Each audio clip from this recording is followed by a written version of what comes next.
여러분은 40대 남성이 매일 스스로를 해소할 때 전립선 안에서 무슨 일이 일어나는지 조용히 궁금해 본 적이 있나요? 많은 분들이 이 습관을 개인적으로 유지하고 있으며 어떤 분들은 스트레스를 완화하고 수면을 돕거나 전립선이 부풀어 오르는 것을 방지한다고 말합니다. 하지만 그와 동시에 많은 분들이 이런 일상이 내 호르몬에 영향을 주거나 전립선에 보이지 않는 손상을 줄 수 있을까? 라고 스스로에게 물어보기도 합니다. 처음 보기에는 간단한 질문으로 보일 수 있지만 사실 이는 우리가 간과하는 섬세한 생물학적 반응의 복잡한 망을 여는 질문입니다. 전립선은 호두만한 크기로 방광 바로 아래에 위치하며 정자를 위한 영양 액체를 생성하는 역할을 합니다. 작지만 성건강 변뇨, 골반의 편안함에 중요한 역할을 하며 잘 관리하지 않으면 울혈염증 또는 점진적인 비대가 발생할 수 있습니다. 이번 영상에서는 매일 자위를 하는 습관을 유지할 때 전립선에서 일어날 수 있는 3가지 명확한 변화를 함께 살펴보겠습니다. 간단한 생물학과 수십 년의 임상 관찰을 바탕으로 각 단계가 어떻게 전개되는지 보여드릴 것입니다.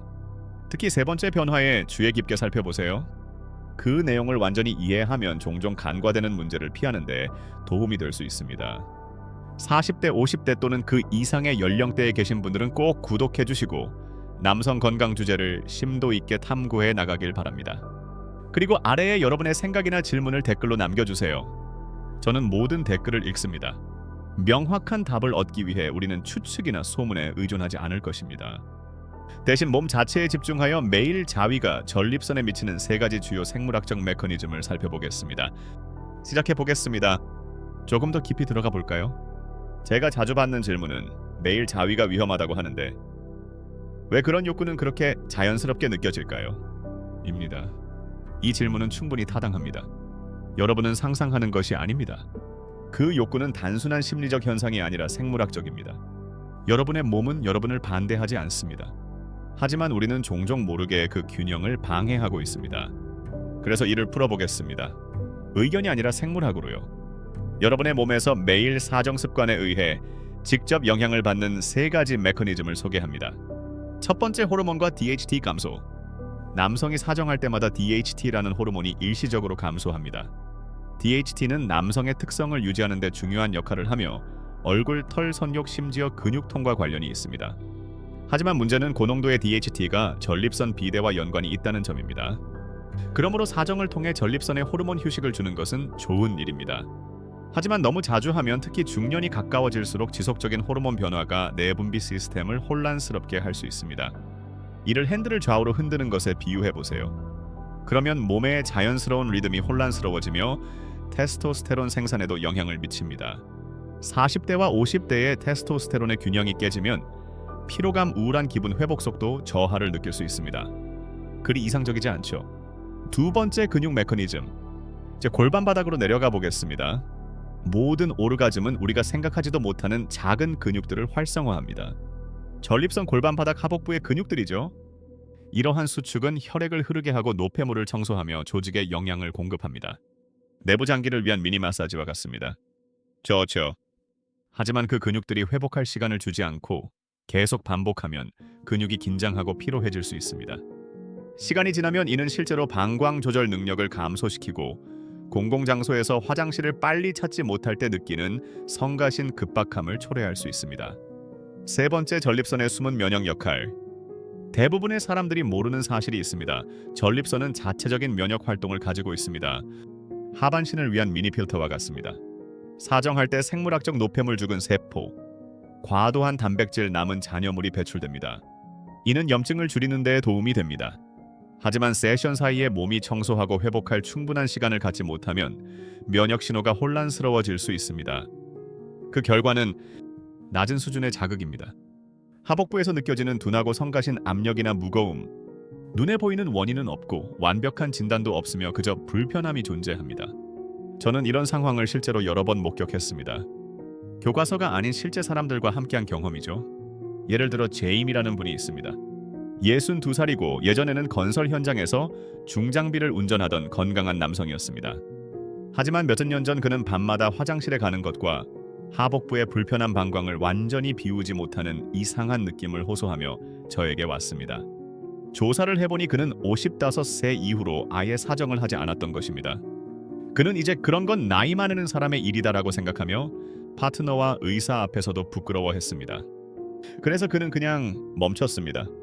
하지만 몸은 우리가 불편하다고 느낀다고 해서 돌보는 것을 멈추지 않습니다. 신체 검사를 하고 전립선을 확인해 본 결과 약간 비대해져 있었고 PSA 수치도 상승하고 있었습니다. 조직이 약간 염증이 있었지만 아직 위험하지는 않았습니다. 하지만 그의 몸이 그 부분을 제대로 돌보지 않고 있다라는 분명한 신호였습니다. 그래서 우리는 작은 것부터 시작했습니다. 그는 가벼운 일상 운동을 추가하고 물을 더 많이 마시며 보충제로 전립선을 지원했습니다. 그리고 가장 중요한 것은 정기적인 사정을 다시 시작한 것입니다. 매일은 아니었고 그에게 맞는 대로 주 1회에서 2회 정도였습니다. 4달 후 그의 PSA 수치는 약간 떨어졌고 수면도 개선되었습니다. 그 성가신 골반의 무거움은 거의 사라졌습니다. 하지만 가장 두드러진 것은 그의 자신감이었습니다. 어느 오후 그는 제 사무실에 앉아 저를 바라보며 말했습니다. 이렇게 간단한 것이 내 몸과 마음을 이렇게 많이 변화시킬 수 있을 줄은 상상도 못했습니다. 그리고 저는 그를 믿었습니다. 왜냐하면 저는 이런 사례를 많이 보아왔기 때문입니다. 제임의 이야기는 드문 일이 아닙니다. 수천 명의 남성들이 과도하게 하거나 부끄러움이나 혼란으로 인해 완전히 차단되는 이야기가 있습니다. 그리고 두 극단 모두 대가를 치릅니다. 더 이상 추측할 필요가 없습니다. 더 이상 조용히 있을 필요도 없습니다. 여러분의 몸이 요구하는 리듬이 있으며 그 리듬을 찾으면 모든 것이 제자리를 찾기 시작합니다. 이 영상을 계속 보고 계신다면, 유용하다고 생각하신다면 아래에 숫자 2를 댓글로 남겨주세요. 여러분이 여기 있다는 것을 알려주세요. 그럼 이제 실용적인 이야기로 넘어가겠습니다. 우리가 이야기한 전립선 기능, 호르몬, 근육 활동, 면역 반응에 대한 모든 것을 고려했을 때 모든 남성이 궁금해하는 질문이 하나 남아 있습니다. 좋아요. 하지만 실제로 몇 번이나 해야 할까요? 그리고 그 질문은 타당합니다. 하지만 중요한 것은 모든 사람에게 맞는 정답은 없다라는 것입니다. 40대 남성에게 효과적인 것이 60대 남성에게는 부담이 될 수 있습니다. 나이뿐만 아니라 회복 에너지, 자신의 몸을 인식하는 것과도 관련이 있습니다. 그럼에도 불구하고 임상 경험과 실제 결과에 기반한 일반적인 리듬을 소개합니다. 40대에 계신 분들은 호르몬 수치가 여전히 강하고 몸이 보통 잘 회복됩니다. 주 3회에서 4회 정도가 전립선 기능과 순환을 유지하는 데 적절합니다. 에너지를 느낄 것이고 고갈되지 않을 것입니다. 50대에 들어서면 상황이 변합니다. 테스토스테론 수치가 감소하고 몸의 회복 속도가 약간 느려집니다. 주 2회에서 3회가 더 건강한 범위입니다. 하지만 주의 깊게 들어보세요. 만약 그 후에 유난히 피곤함을 느끼거나 배뇨가 더 어려워진다면 줄이세요. 그것은 여러분의 몸이 말하고 있는 것입니다. 60대 이상이 되면 잘 기능하기 위해 필요한 빈도가 줄어듭니다. 주 1회 정도면 좋은 전립선 건강을 유지하고 골반 순환을 촉진하며 모든 것이 원활하게 움직이도록 하는데 충분합니다. 성격이 여전히 활발하고 건강이 양호하다면 주 2회도 괜찮지만 연속해서 하지 마세요. 몸이 재정비할 시간을 주세요.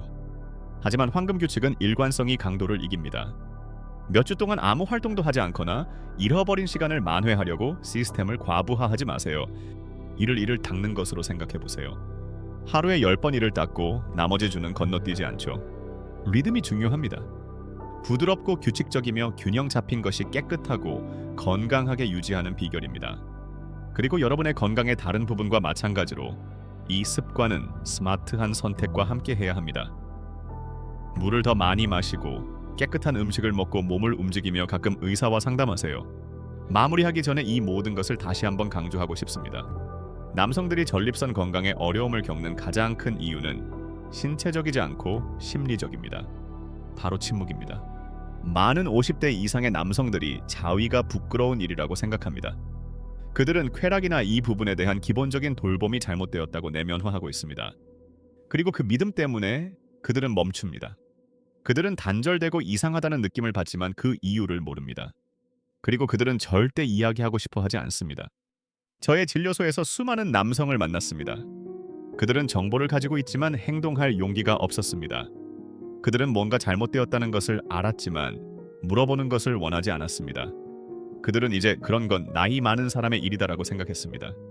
하지만 그들이 이게 단순한 유지 관리라는 것을 알게 되었을 때 마치 등을 스트레칭하거나 이를 치실질하는 것처럼 그들의 사고방식이 바뀌었습니다. 그리고 그들의 건강도 따라왔습니다. 그러니 오늘의 에피소드에서 여러분이 꼭 기억해야 할 것은 인식이 첫 번째 돌봄의 형태라는 것입니다. 이것은 젊음을 쫓는 것이 아닙니다. 자신의 몸을 듣고 일관성을 유지하며 부끄러움이나 침묵이 여러분의 웰빙을 지배하지 않도록 하는 것입니다. 여러분은 너무 늙지 않았습니다. 여러분은 이상하지 않습니다. 여러분은 인간입니다. 그리고 여러분의 몸은 여전히 여러분의 관심을 받을 자격이 있습니다. 지금까지 저와 함께 해주신 여러분께 감사드립니다. 여러분의 건강에 대해 진지하게 생각하고 계시다는 것을 알고 있습니다. 그래서 제가 부탁드리고 싶은 것은 댓글을 남겨주시고 여러분의 연령대와 현재 남성 건강에 대한 가장 큰 걱정이 무엇인지 알려주세요. 그리고 이 대화가 공감이 되었다면 채널을 구독해주세요. 우리는 대부분의 사람들이 피하는 주제에 대해 깊이 있게 이야기하고 명확함과 과학 존중으로 진행합니다. 차대야. 자신을 돌보는 것은 더 이상 성장할 수 없는 것이 아닙니다. 성장해야 하는 것입니다. 다음 시간까지 땅에 발을 붙이고 인식하며 여러분을 돌보는 몸을 잘 챙기세요. 참여해 주셔서 감사합니다. 댓글을 남기고 좋아요를 눌러주시고 더 흥미로운 영상을 보려면 구독하는 것을 잊지 마세요. 다음 영상에서 만나요.